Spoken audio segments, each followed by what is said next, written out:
So the maso in the revenue deal where Generoga and Eson Jure, Mason Jure, Piamia Jure, 2 Pamia has Jure, 2 days. So the hard twilight. So Generoga call a name payment. So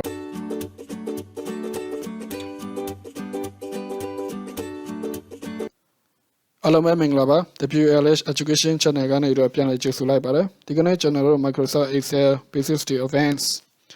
by Power Query, a by Chow, General Power Query, General Data Rego, the Coon General Super Light, Super Light Biware Chema, Eddie Gani, the General Call and the Kudam Hodo. General Longer by Lisa Chow, Mara General Call and the Kudam Tode. Aku ga general multiple caller and you general tawa pide. So detail then general maximum tome, average tome, universe general median tome, pure general two tome. So the new go shinamia bit of my pepare. The house in the general assign bit of a general pianome. So the connector loaded against a fine, it's inside fine go general discretion out tema, Terabibame, Eddie Tega, Nebura general Eddie Leon name, Pura Kajan general could get spreadsheet Yawame, Emma general fine, tap the Dauga fine, tap tail, when Pura general download lome. Mimi Chagnetaya, Fuda Niama, Dainame, Eddie Fuda got Nebura general the Power Query CSV file, general upload loma, Chapare. So General Power Query go Baja Done, General Muyin Fango, Matika Station Power Query Done, Biwara Kaja General Lucinet Dida Saga, Yanji Shini, so ye, a Yanji Miani, as a General Chomu, General Siman Kanko 9, Laude Site T Ya General Cho, Biwara, General workbook tail poor general analysis low my pite. So that out general power query to a gym pite. So dine exercise fine go general data upload low me. So general got data pite to job tima data dome. General tima get and transform data. So tima say general got CSV fine and you upload low my pite to job CSV fine go dome.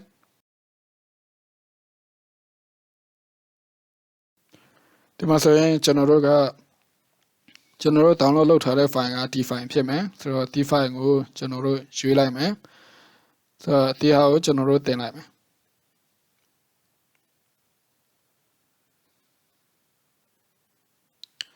ဒီမှာဆိုရင်ကျွန်တော်တို့က data type detection ကကျွန်တော်တို့200ထဲမဟုတ်ဘူးကျွန်တော်တို့ကရှိသမျှဟာတွေအကုန်လုံးကိုကျွန်တော်တို့ detect လုပ်ခိုင်းမှာဖြစ်တဲ့အတွက်ကြောင့်ဒီမှာ based on entire data set လို့လုပ်လိုက်မယ်ပြီးတော့တဲ့ခါကျတော့ဒါကျွန်တော်တို့ transform လုပ်လိုက်မယ်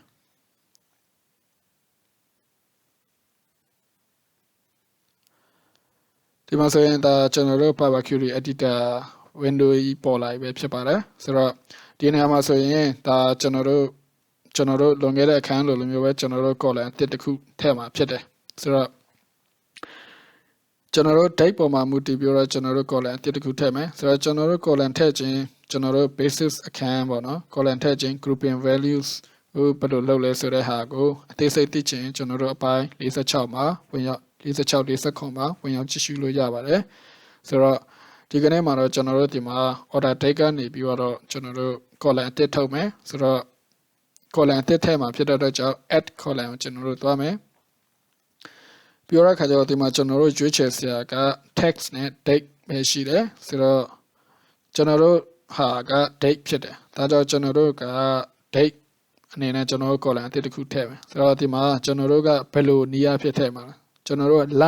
နည်းအားဖြင့်ထည့်မယ်ဆိုတော့ကျွန်တော်တို့ကဒါကိုကျွန်တော်တို့ဘယ်လိုခွဲမှာလဲဆိုရင်ကျွန်တော်တို့ name of month ဆိုရင်ကျွန်တော်တို့ January February ဖြစ်သွားမယ်ပြောတဲ့ခါကျတော့ကျွန်တော်တို့ start ဆိုရင်ပထမဆုံးလဖြစ်သွားမယ်ကျွန်တော်တို့ end of month ဆိုရင်ကျွန်တော်နောက်ဆုံးလဥမာ31 2010 31 အဲ့လိုမျိုးဖြစ်သွားမယ်ဆိုတော့ကျွန်တော်တို့ကဒီမှာ start of month ကိုပဲကျွန်တော်တို့ရွှေ့လိုက်မယ်ဆိုတော့ဒီမှာဆိုရင်ဒါကျွန်တော်တို့ select ပေးလိုက်မယ်ဒီမှာဆိုရင်သူရှိရတဲ့အတိုင်းဒါကျွန်တော်တို့ဒီမှာ start of month ဆိုတဲ့ column အသစ်တစ်ခုပေါ်လာပြီဖြစ်တယ်ဆိုတော့ဒါကဘာတဘောလဲဆိုရင်ကျွန်တော်တို့ကဒီမှာ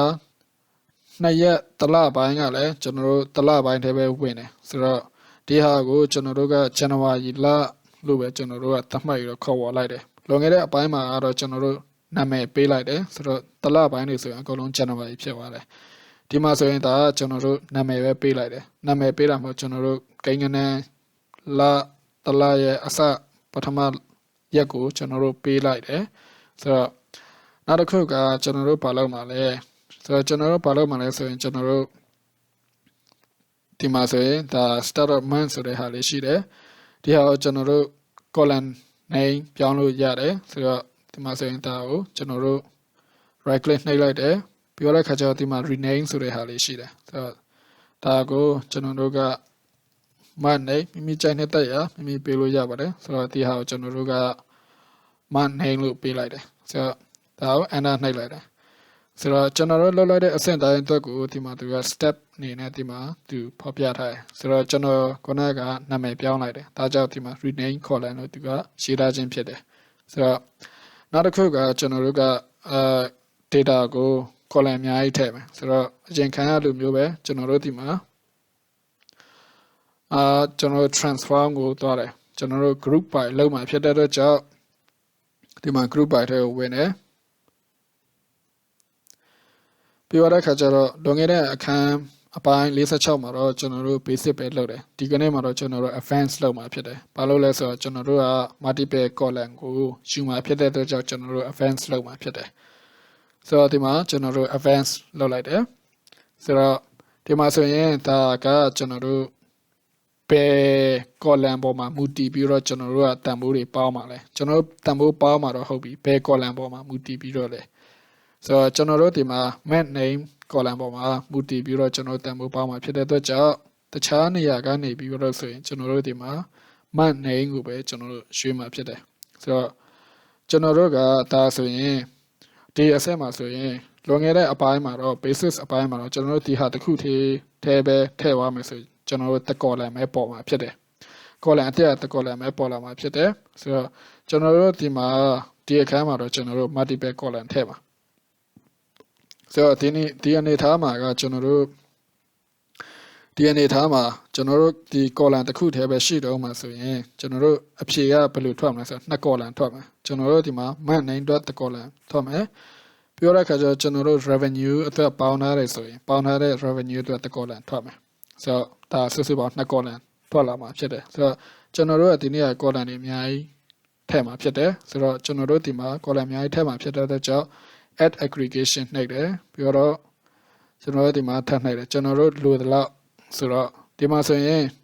ဒီဟာကိုကျွန်တော်တို့နှိပ်တယ်လို့ကျွန်တော်တို့တန်ဖိုးတွေပေးပြီးသွားပြီဆိုရင်ဒီမှာစုစုပေါင်း column ကဒီမှာ1 2 3 4 5 6 9 column စုစုပေါင်း9 column ရလာမှာဖြစ်တယ်ဆိုတော့ပထမအဆုံးကကျွန်တော်တို့ပါလို့ချင်တာလဲဆိုတော့ကျွန်တော်တို့ကဒီမှာဒီ month name နဲ့စုပြီးတော့ revenue ကိုကျွန်တော်တို့ကပါလို့ချင်တာလဲဆိုရင် revenue ပထမအဆုံး column ကျွန်တော်တို့ထားတော့ကျွန်တော်တို့ minimum ကျွန်တော်တို့အနည်းဆုံးကိုလိုချင်တယ်အနည်းဆုံးကိုလိုချင်တယ်ဘယ်ဟာရဲ့အနည်းဆုံးလဲကျွန်တော်တို့ revenue ရဲ့အနည်းဆုံးကိုလိုချင်တယ်ပြီးတော့အခါကျတော့ဒုတိယကကျွန်တော်တို့အများဆုံးကိုလိုချင်တယ်ဆိုရင်ဒီမှာ maximum ရဲ့ဒီမှာ revenue ရဲ့အများဆုံးပြီးတော့အခါကျတော့နောက်တစ်ခုကကျွန်တော်တို့ထားပါတော့ကျွန်တော်တို့ပြန်မြောက်လိုချင်တယ်ဆိုရင်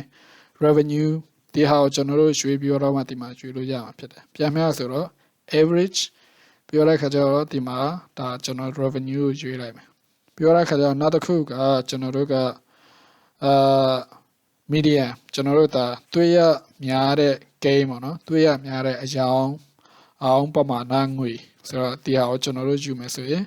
ဘယ်ပေါ်မှာမူတည်ပြီးတော့လဲဆိုရင် revenue ပေါ်မှာမူတည်တယ်ပြီးတော့နောက်ဆုံးတစ်ခုကကျွန်တော်တို့ပါယူမှာလဲဆိုရင်ကျွန်တော်တို့ total ယူမယ်ဆိုတော့ကျွန်တော်တို့အကုန်လုံးပေါင်းမှာဖြစ်တယ်ဆိုတော့ဒီဟာကိုရွေးလိုက်တယ်ဘယ်ဟာကို total လုပ်မှာလဲကျွန်တော်တို့ order date ကို total လုပ်လို့မရဘူးကျွန်တော်တို့ month name ကို total လုပ်လို့မရဘူးကျွန်တော်တို့ revenue ကိန်းဂဏန်းကိုပဲကျွန်တော်တို့ total လုပ်လို့ရမှာဖြစ်တယ်ဆိုတော့ဒီဟာကိုရွေးလိုက်မယ်ဆိုတော့ဒီမှာဆိုရင်ဒါ revenue တွေကိုပဲကျွန်တော်တို့ကအနည်းဆုံးယူတယ်အများဆုံးယူတယ်ပြန်မျှယူတယ်တွေ့ရဖန်များတဲ့ဟာယူတယ်တူတယ်ယူတယ်ဆိုတော့ဒီဟာထွက်လာပြီဆိုတော့ကျွန်တော်တို့က column name ပေးမယ်ဆိုတော့ဒါကကျွန်တော်တို့လစဉ်ထွက်မဲ့အနည်းဆုံး sale ပေါ့နော်ဆိုတော့ကျွန်တော်တို့ monthly minimum sale လို့ပေးလိုက်တယ် ပြီးတော့ဒီ column အတွက်ကိုကျွန်တော်တို့ကအများဆုံးထွက်တဲ့ sale ဆိုတော့ monthly mass sale လို့ပေးလိုက်တယ်ပြီးတော့ခါကျတော့ဒါတော့ကျွန်တော်တို့ကပြန်မျှဆိုတော့ဒါကိုကျွန်တော်တို့ monthly average sale လို့ပေးလိုက်တယ်ပြီးတော့ခါကျတော့ဒါကိုကျွန်တော်တို့ဥပမာချိန်ဖန်များတဲ့ဟာပေါ့နော်ဆိုတော့ဒီဟာကျွန်တော်တို့ usual လို့ပေးခြင်းပေးမဟုတ်ရင်လည်းကျွန်တော်တို့ median လို့ပေးခြင်းပေးရတယ်မိမိချိန်နဲ့တက်ရပေးလို့ရတယ်ဆိုတော့ဒါ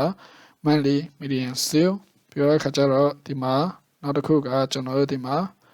monthly monthly total sale ဒါကိုကျွန်တော်တို့ sum ဖြစ်တဲ့တော့ကြောင့်ဒီမှာဒါကို monthly total sale လို့ပေးလိုက်တယ်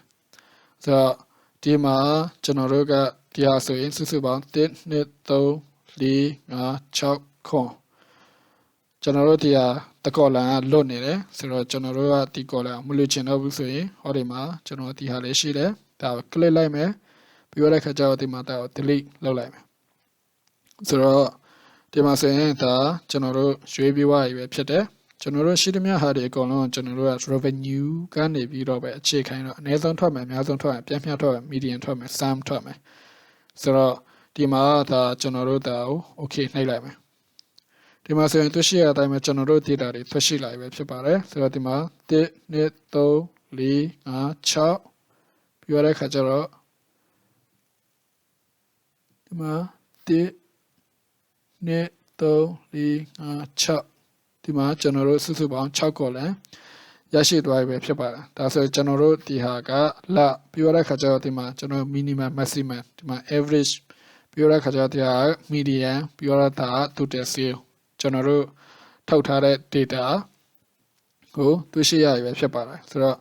ကျွန်တော်တို့ဒီဟာလောက်ထားတဲ့ data ကိုကျွန်တော်တို့ပြန်တော့ကြည့်ချင်တယ်ဆိုရင်ကျွန်တော်တို့ရဲ့လက်ရှိအနေအထားပေါ့နော်ဒီလက်ရှိရောက်နေတဲ့ဟာကိုပြန်တော့ကြည့်ချင်တယ်ဆိုရင်ကျွန်တော်တို့ဒီ setting ထဲကိုနှိပ်ပြီးတော့ကျွန်တော်တို့ဒါဝင်ကြည့်လို့ရပါတယ်ပြီးတော့ဒီကနေပြီးတော့ပဲကျွန်တော်တို့ပြန်ပြောင်းချင်တယ်ဆိုရင်ဒီအဆင့်မှာပြောင်းချင်တယ်ဆိုရင်ဒီမှာကျွန်တော်တို့ပြန်တော့ပြောင်းလို့ရပါတယ်ဒီဟာနဲ့ပတ်သက်ပြီးတော့အသေးစိတ်ကိုကျွန်တော်တို့လွန်ခဲ့တဲ့အပိုင်း40ခွန်မှာupdate လုပ်ခြင်း data query မှာ update လုပ်ခြင်းအပိုင်းမှာရှင်းလင်းပြရခဲ့ပြီဖြစ်တယ်အသေးစိတ်ကိုကြည့်ချင်တယ်ဆိုရင်အပိုင်း40ခွန်ကိုပြန်လည်ကြည့်ရှုလို့ရပါတယ်ဆိုတော့ဒီမှာကျွန်တော်တို့ဒီဟာကို okay လို့ပဲကျွန်တော်တို့နှိပ်လိုက်မယ်ဆိုတော့ဒီတိုင်းပေါ်လာပဲဖြစ်တယ်ဆိုတော့ဒီမှာဆိုရင်ကျွန်တော်တို့ရဲ့စုစုပေါင်း column 6 column ပေါ်လာပဲဖြစ်ပါတယ်ဆိုတော့ဒီနေရာမှာဆိုရင်ဒါကျွန်တော်တို့ကဒီမှာ average ကတရမ gain ကအရင်များနေတယ်ဆိုတော့ဒီ column တစ်ခုကိုကျွန်တော်တို့ select ပေးပြီးတော့ဒီမှာကျွန်တော်တို့တရမကိုဒီမှာတနေရာထဲပဲအများဆုံးရှိတာဖြစ်တဲ့အတွက်ကြောင့်ကျွန်တော်တို့တရမတနေရာပဲပေးလိုက်မယ်ဆိုတော့ဒါကိုကျွန်တော်တို့1လို့နှိပ်လိုက်မယ်ဒီမှာတွေ့ရှိရတဲ့အတိုင်းပဲကျွန်တော်တို့တရမကတနေရာထဲပဲပေါ်လာပဲဖြစ်ပါတယ်ဆိုတော့ကျွန်တော်တို့က gain ပြည့်ပဲလိုချင်တယ်game ပြည့်ပဲလိုချင်တယ်ဆိုရင်ကျွန်တော်တို့ဒီတရမတွေအကုန်လုံးကို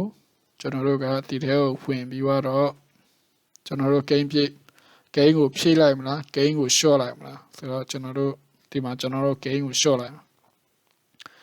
ကျွန်တော်တို့မှာ83တရမ5ကိုကျွန်တော်တို့ short လိုက်တဲ့ခါကျရင်83ပဲဖြစ်သွားမယ်ဆိုတော့ဒီမှာကျွန်တော်တို့ short လိုက်လို့ရပါတယ်ဒီမှာကျွန်တော်တို့ short လိုက်မယ်ဆိုတော့ဒီမှာသူရှိရတဲ့အတိုင်းမှာကျွန်တော်တို့ဒီမှာgain ကကျွန်တော်တို့ရော့သွားပြီပဲဖြစ်တယ်ဆိုတော့နောက်တစ်ခုကကျွန်တော်တို့မလျှော့ချင်ဘူးဆိုရင်ကျွန်တော်တို့တိုးလဲရတယ်ဆိုတော့ဒီမှာဆိုရင်ကျွန်တော်တို့ဒါ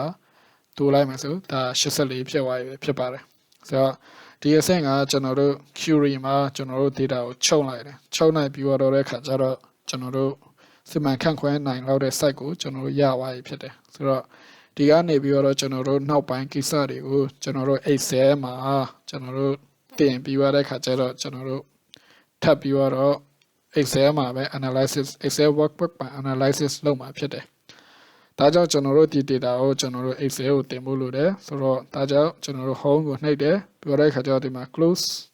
and load to ဆိုတဲ့ဟာလေးကိုဝင်တယ်။ပြီးတော့တဲ့ခါကျတော့ဒါကျွန်တော်ဖွင့်ခဲ့တဲ့ new book Excel ကိုရောက်ရှိသွားရဖြစ်တယ်။ဆိုတော့ဒီနေရာမှာကျွန်တော်တို့က existing worksheet ဒီ sheet ထဲမှာပဲကျွန်တော်တို့ထည့်မှာဖြစ်တယ်။ဒါကြောင့် existing worksheet ကိုရွေးလိုက်တယ်ပြီးတော့ဒီမှာဒါကျွန်တော်တို့ okay နှိပ်လိုက်တယ် ဒီမှာဆိုရင်သူရှိရတဲ့အတိုင်းပဲမဆိုသူရှိရတဲ့အတိုင်းပဲကျွန်တော်တို့ query data ကနေပြီးတော့ထွက်လာတဲ့ data တွေကကျွန်တော်တို့ Excel workbook တွေကိုထွက်လာပြီပဲဖြစ်ပါတယ်ဆိုတော့ဒီ data ဆိုရင်ကျွန်တော်တို့ပြောနေကြတဲ့အတိုင်းပဲဒီ data ဆိုရင်ကျွန်တော်တို့နှိပ်လိုက်တဲ့အချိန်မှာ table design နဲ့ query ပေါ်နေတယ်ပြီးတော့ခါကျတော့ဒီမှာ query connection ရှိတယ်ဒါကြောင့်ဒီ data က query ကနေပြီးတော့ထွက်လာတဲ့ data ဖြစ်ပါတယ်ကျွန်တော်စီစဉ်ကတော့ဒီလောက်ပါပဲဒီခါမှမရှင်းနိုင်ရှင်း comment ထက်မှာဝင်ရောက်ဆွေးနွေးသွားလို့ရပါတယ်ဒီကနေ့သင်ခန်းစာမှာကတော့ကျွန်တော်တို့column တစ်ခုထဲကနေပြီးတော့ပဲကျွန်တော်တို့ group by လောက်လိုက်ပြီးတဲ့ခါကျတော့ကျွန်တော်တို့ gain ကနန်း column တစ်ခုကနေပြီးတော့ကျွန်တော်တို့ minimum maximum sum average total တွေခွဲပြီးတော့ကျွန်တော်တို့ column အတစ်ထည့်သွားတာဖြစ်ပါတယ်ကျွန်တော်တို့နောက်တစ်နေ့သင်ခန်းစာကတော့ကျွန်တော်တို့ဒီနေ့ထွက်လာတဲ့ data တွေကိုကျွန်တော်တို့ကဆက်နွယ်ချက်ပေါ့နော်ဆက်နွယ်ချက်တွေကိုကျွန်တော်တို့ graph နီးအားဖြင့်ကြည့်ပြီးတော့ဒါကဘယ်လိုလဲဘယ်ဟာဘယ်လိုရှိလဲဆက်နွယ်ချက်တွေကိုကျွန်တော်တို့ဒီလို graph ဆွဲပြီးတော့ကြည့်ရှုသွားမှာဖြစ်ပါတယ်ကျွန်တော်စီစဉ်လေးကို channel တက်တယ်ဆိုရင် like share subscribe လေးနဲ့အားပေးသွားကြပါဦးခင်ဗျာဒီခါမှာနောက်ဆက်ရင်နောက်ပိုင်းဒီ19 data visualization with strengths from power query data မှာပြန်လည်ဆုံတွေ့ကြပါစို့